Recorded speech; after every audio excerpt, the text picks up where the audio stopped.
This video is sponsored by DistroKid. One of the fundamentals of mixing is solving problems. And one of the most common problems you'll experience, especially in a dense mix, is creating separation between competing sounds. This is something that I deal with in almost every mix that I do, and trust me, I mix a lot of songs that get listened to on streaming editorial playlists, major television shows, at professional sporting events for the Toronto Raptors and Toronto Blue Jays, concerts, and more. I have to mix for all of these different environments and listening situations, and having a good strategy to create separation in a mix will lead to cleaner, more professional sounding results that translate across environments and go on to mesmerize your listeners. So in this video, I'm going to break down my top strategies that I like to use to create more separation between sounds in my mixes. You really may only need to use one or two of these strategies at a time, but I guarantee that adding each of them to your arsenal will make solving this problem easier in future mixes. Now, before I show you the first strategy, let's talk about the sponsor of today's video, DistroKid. Ever found yourself struggling to send large files to collaborators through email or text? DistroKid's new Instant Share feature has your back. With their user-friendly distribution platform, getting your music onto all the major streaming services is easy. And now with Instant Share, sharing files is even easier. Whether it's hefty audio files, album artwork, or important documents, DistroKid members can securely share up to 1 GB worth of files for free. Here's how it works. Sign up for DistroKid if you haven't already, or log into your account. Upload your files, customize your settings including the password and self-destruct timer, and then copy, paste, and send your file link wherever you please. It's that simple. Get access to Instant Share today by signing up for DistroKid. You can save 7% off right now by using my link down in the description and the pinned comment below. Thank you to DistroKid for sponsoring this video, and now back to the content.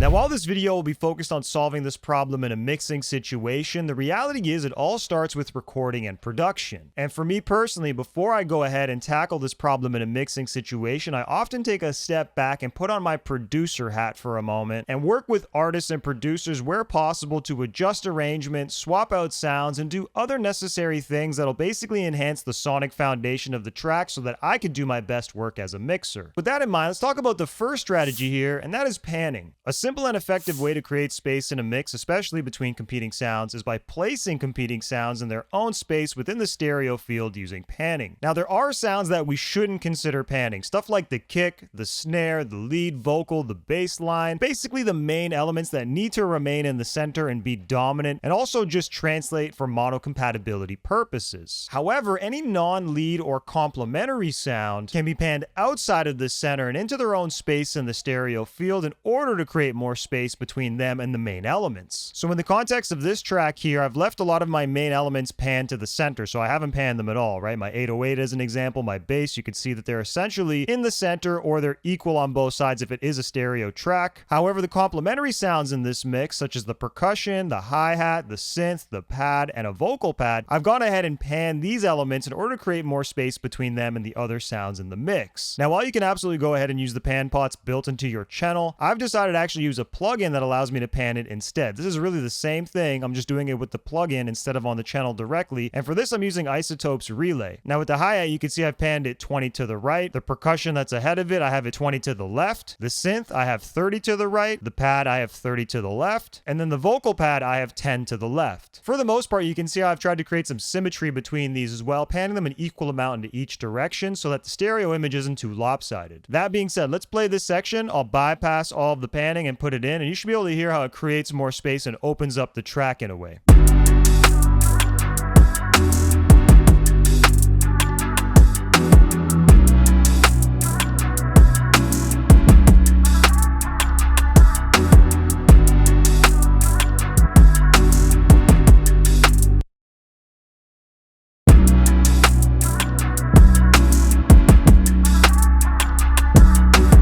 So just a simple tweak of panning has already opened this track up and obviously starts to create separation between these competing sounds. Now with panning out of the way, we can talk about the second strategy, which is filtering. We can apply filtering to each sound to shape its tone, but also to get it out of the way of another potentially competing sound. For example, we can use a low-cut filter, as I've done on this pad, to create more space for sounds that should actually be dominant in the low end, such as the bass and the kick. And similarly, if we go to the kick, we can actually use a high-cut filter on lower-end sounds, such as the kick and the bass, as their fundamentals tend to be more dominant in the lower regions, and therefore we could shave off some of the top end without causing any sort of problems with this sound in terms of changing it, while also also freeing up that region for other sounds that should be more dominant in that range. Ultimately, this is something that we should do uniquely for each sound. You shouldn't just be copying and pasting an EQ onto each with the same settings. You gotta dial it in for each one individually. The way that I do this is I first put on an instance of an EQ, such as the FabFilter Pro Q3 like I have in this session, and then I'm gonna play the track and pay attention to the low and high frequency areas to see how much information is there and how loud is that information. There's usually gonna be something, but if it's pretty quiet and not intelligible or not that articulate, not that defined, not that present, then I could typically get rid of this without any repercussion. For example,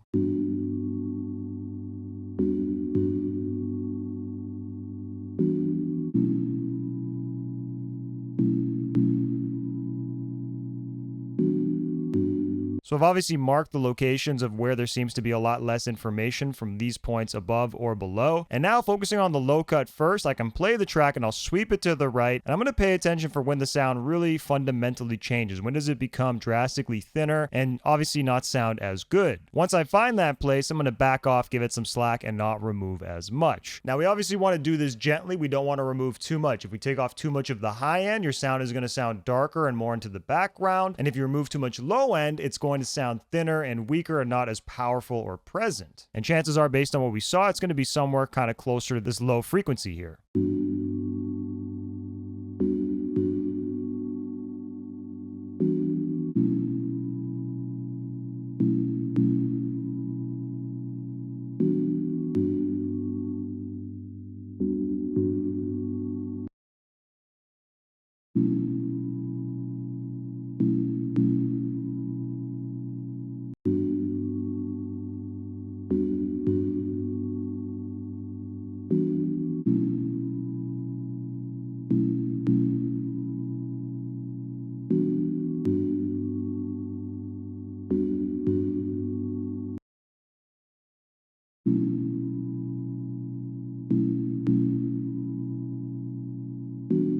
So now for comparative purposes, I've already put on a filter on each sound in my mix, and some of them are set differently than others. As an example, the bass in the 808, I've done a much subtler cut here at 12 Hertz, for example, with the 808, whereas sounds that are higher up in the frequency spectrum, such as the pad, for example, we're filtering up much higher, such as around 70 Hertz. I'm going to put all of these filters in and out and compare what they sound like. Pay special attention to see, does the track sound more enhanced? Does it sound more put together, more cohesive? And at the same time, do you notice that the lower end elements in particular are coming out a little bit more? Stuff like the kick and the bass when I put the filter in. Let's try it out.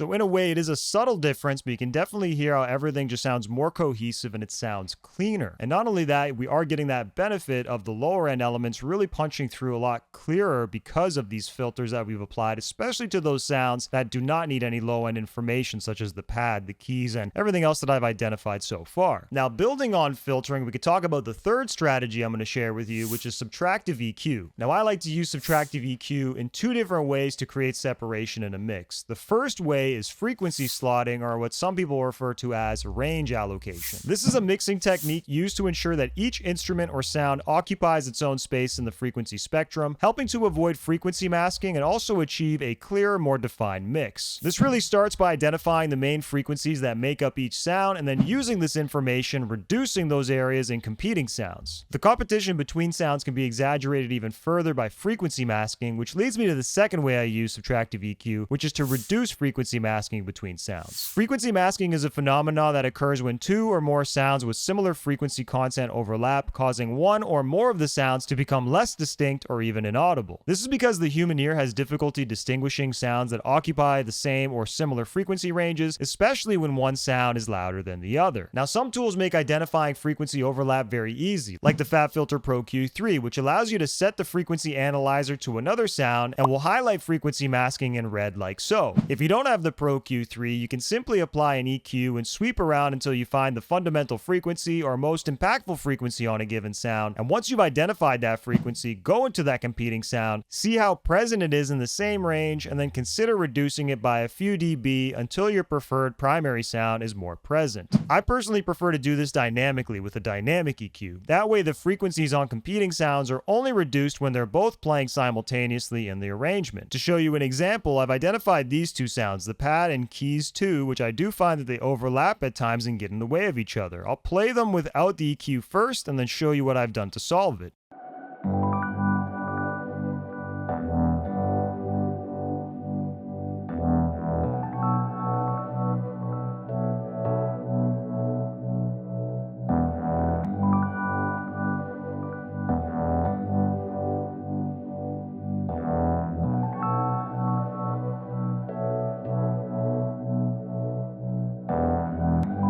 Now, it's not the absolute worst it can be, but there's definitely some overlap between them, and that at times makes them blur together a little bit. Now, I decided that I want the keys to be the dominant element here. However, I obviously went in and did some filtering prior to this to just sculpt the sound as we talked about. However, with that in mind, on the pad, I am using the keys 2 sidechain that I've set up. So keys 2 is sending a signal here, which is now being received on the FabFilter Pro Q3, and I'm using it to duck a specific band where frequency masking is taking place. I have my analyzer already set up to recognize keys 2, so if I play this, you can actually see in red the overlap, and while there's a few different pockets of overlap, I've only decided to treat this one in order to create some space for keys 2 in particular, as I found the low end is really where that congestion is taking place. Check this out, you're going to see the overlap and you're also going to see how it's being addressed.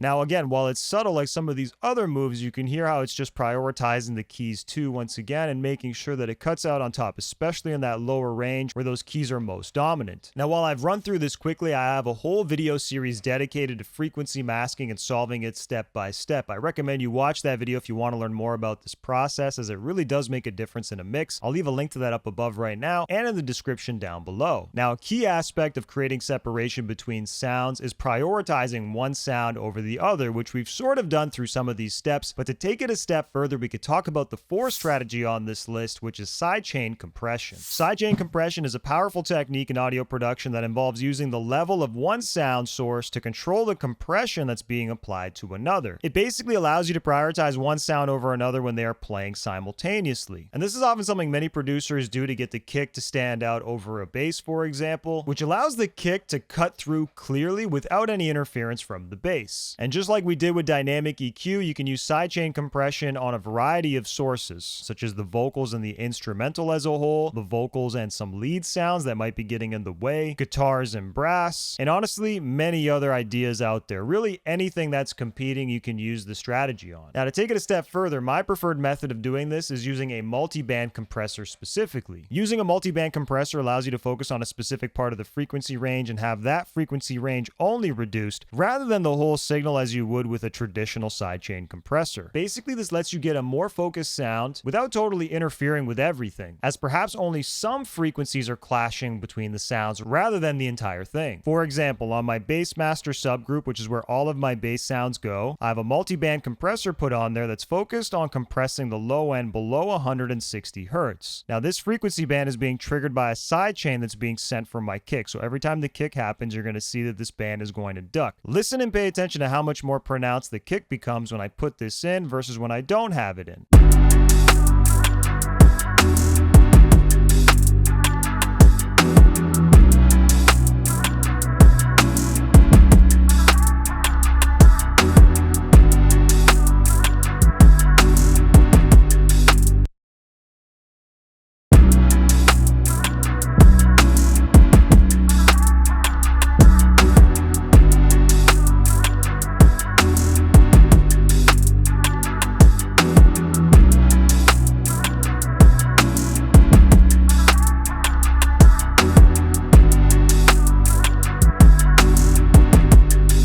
Even a small move like this produces a pretty significant difference, as you can tell. When I don't have it in, things just sound a little bit sloppier and a little bit more disjointed as the two are competing, but by having this compressor in, it's ultimately prioritizing the kick in that low end because I want the kick to be prioritized in this case, and ultimately produces a cleaner sound between these two competing sounds. Now, another way to create separation between sounds is to utilize effects and enhance them to ultimately put them into their own space or create their own unique texture that's different from one another. The first effect I want to talk about is reverb, which we can use to add a sense of space and depth, creating separation by placing sounds into different environments. We can specifically use different reverbs with different settings for different elements. For example, we may want to use a short, bright reverb for vocals, and a longer hall reverb for drums, and a plate reverb for guitars to create depth and separation between the three of them. Now, for the sake of this example, I want to compare the keys and the vocal pad here, and the vocal pad already had reverb, and I'm placing a different reverb onto the keys. Listen to the vocal pad on its own just to hear what that reverb sounds like.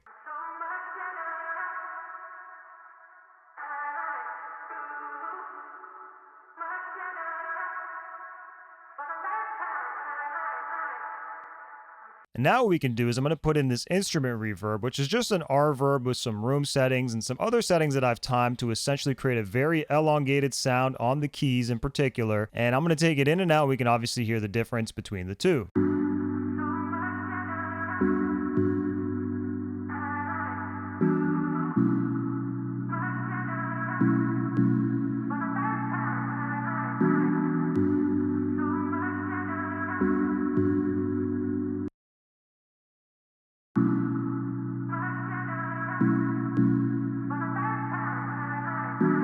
You can hear how these two elements are distinct from one another, and with both of them having their own unique texture and ambience via the reverb, you can obviously hear how it separates them even more. The truth is, even by having the keys just remain dry and having the vocal pad remain affected with the reverb, even that alone can create a difference. So the other side of this is you may not necessarily need to have a bunch of reverbs, but rather just one sound that is affected with the reverb and one sound that is dry, assuming that it's appropriate. But either way, using reverb in particular and putting things into their own space can definitely help create separation between sounds. Now, another effect we can use is delay. Delay can help create a sense of space and rhythmic interest, separating sounds and time specifically with its unique rhythmic patterns. In this example, let's focus on this mono synth and the pad, which I find are competing at times. I've created a delay effect here, which is a Space Rider plugin from Waves, which has just a quarter note delay, some feedback, and some filters, some very simple stuff. And I follow that up with even more filtering and cuts to make sure that it doesn't compete with other sounds in the mix, such as the keys too. So let's play this without the delay effect and with it and see if it helps this synth stand out from the pad.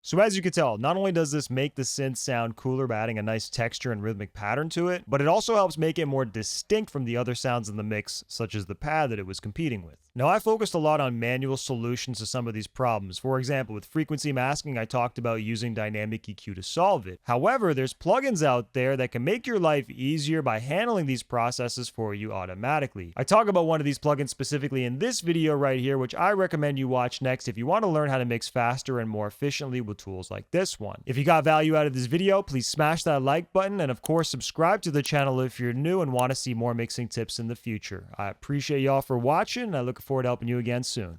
Peace. 5